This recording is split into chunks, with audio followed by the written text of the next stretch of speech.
পাগল ছিল, নাম তাকে বাহলুল বাহলুল বলে ডাকতো। লোকটা বেশিরভাগ সময় কবরস্থানের মধ্যে বসে থাকতেন। একবার বাদশাহ জোরে ডাক দেয়, এরে বাহলুল, কতদিন তুই পাগল থাকবি? তোর কি আর কখনো হুঁশ ফিরে আসবে না? আর কি তোর কোনোদিন হুঁশ ফিরে আসবে না? তুই কি চিরটা জীবন পাগলই থাকবি?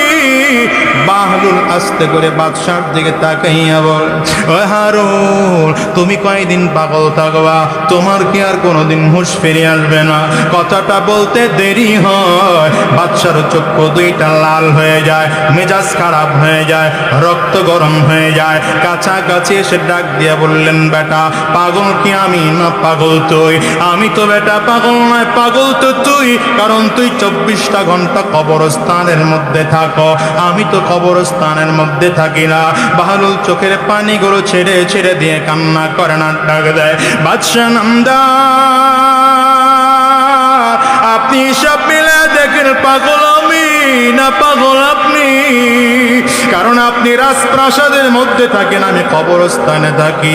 ও বাদশাহ, বলুন তো আপনার রাজপ্রাসাদে আপনি চিরজীবন থাকতে পারবেন নাকি? বাদশাহ হারুনুর রশিদ ডাক দিয়া বলেন, না রে পাগল না, কেউ দুনিয়ায় চিরজীবন থাকতে পারে না, আমিও দুনিয়ায় চিরজীবন থাকতে পারবো না রে। হয় দুনিয়ার থেকে বিদায় নিয়ে চলে যাব। বলে, বাদশাহ বলেন তো এই কবরটা স্থায়ী ঠিকানা না অস্থায়ী ঠিকানা? বলেন, না রে বেটা না, এই কবরটাই হলো আসল ঠিকানা, স্থায়ী ঠিকানা। হারুন চোখের পানিগুলো ছেড়ে দিয়েছে, এবার পাগল ডাক দেয়, বাদশাহ হারুন বলেন তো, ওই রাজপ্রাসাদ যদি স্থায়ী ঠিকানা না হয়, কবর যদি আসল ঠিকানা হয়, আমি এই জন্যই তো কবরস্থানের মধ্যে আইসা থাকি, আমি রাজপ্রাসাদের মধ্যে থাকি না। বাদশাহ হারুন রশিদের চক্ষু দিয়ে টপ টপ টপ টপ করে পানি পড়া আরম্ভ হয়ে গেল। আস্তে করে ডাক দেয়, রে বাহলুল, তুই বুঝি বড় বুদ্ধিমান, পাগল বুঝি আমি